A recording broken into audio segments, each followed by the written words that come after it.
সবাই কেমন আছো? আশা করি সবাই ভালো আছো। দেখো, 2023 সালে একটা অঙ্ক এসেছিল। এটা হলো 14 নম্বর অঙ্ক। এই 14 নম্বর অঙ্কটা এসেছিল। আমি সালের প্রশ্ন এখন থেকে তোমাদের সমাধান করে দেব। 14 নম্বর এই অঙ্কটা এসেছিল। দেখো তোমরা একটু, যে সংক্ষিপ্ত সত্য সারণী কৌশল ব্যাখ্যা করো। প্রথম কাজ হবে সংক্ষিপ্ত সত্য সারণী কৌশলটা লেখা। তারপরে সংক্ষিপ্ত সত্য সারণী কৌশল ব্যবহার করে নিচের যুক্তিটির বৈধতা পরীক্ষা করো। এই অঙ্কটা এসেছিল। তা এই অঙ্ক যদি আসে তাহলে তোমরা কিভাবে করবে সেটা আমি দেখাচ্ছি। প্রথমে এই যে সিদ্ধান্ত আছে, এই সিদ্ধান্তটাকে তোমরা মিথ্যা প্রমাণ করবে। তাহলে সিদ্ধান্ত মিথ্যায় কোনটা? এফ ধরলে, এখানেও এফ এখানেও এফ, এফ এফে এফ হয়। এর মান এফ ধরেছি, সি এর মান এফ। তাহলে এর নিচে আমরা এফ দেব, সি এর নিচে আমরা এফ দেব। এবার আমাদের কাজ হবে কি, এই যে তিনটে আশ্রয় বচন আছে, এই তিনটে আশ্রয় বচনকে আমাদের সত্য প্রমাণ করার প্রচেষ্টা চালাতে হবে। ঠিক আছে? তাহলে আমাদের এমন মান ধরতে হবে যে মানটা ধরলে এই তিনটে আশ্রয় বচনই সত্য প্রমাণ করা যায়। তো আমরা প্রথম আগে, তুমি এটাও করতে পারো, এটাও করতে পারো, এটাও করতে পারো। তা এর মানটা আমরা যদি টি ধরি তাহলে কিন্তু আমাদের একটু সুবিধা হবে সত্য প্রমাণ করতে। তাই এর মানে আমরা টি ধরলাম। আর আমরা বির মান যা খুশি তাই ধরলেই হবে। ঠিক আছে? বির মান তুমি যা খুশি তাই ধরলে হবে। টি ধরতে পারো, এফও ধরতে পারো। টি যদি ধরি, টি বেল টিতে টি, তাহলে বির মান এখানে টি। তাহলে দেখো এখানে এফ, এখানে টি, এফ টিতে ইমপ্লাইজ টি হয়ে গেল। এখন আমরা এই বচনটা করব।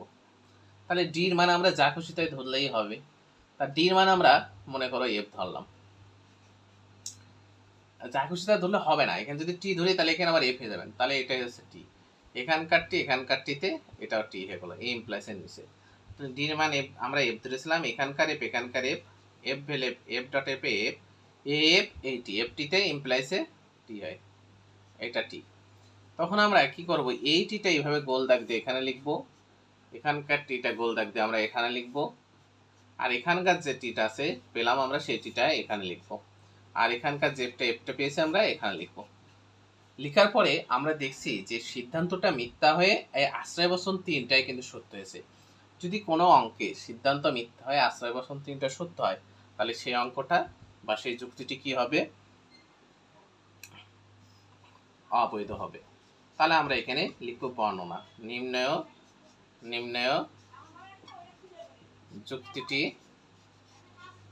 যুক্তিটি অবৈধ। কারণ সিদ্ধান্তকে মিথ্যা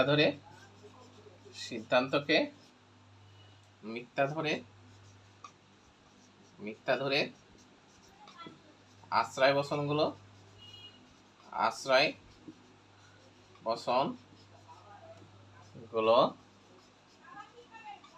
সত্য প্রমাণ করা সম্ভব হয়েছে।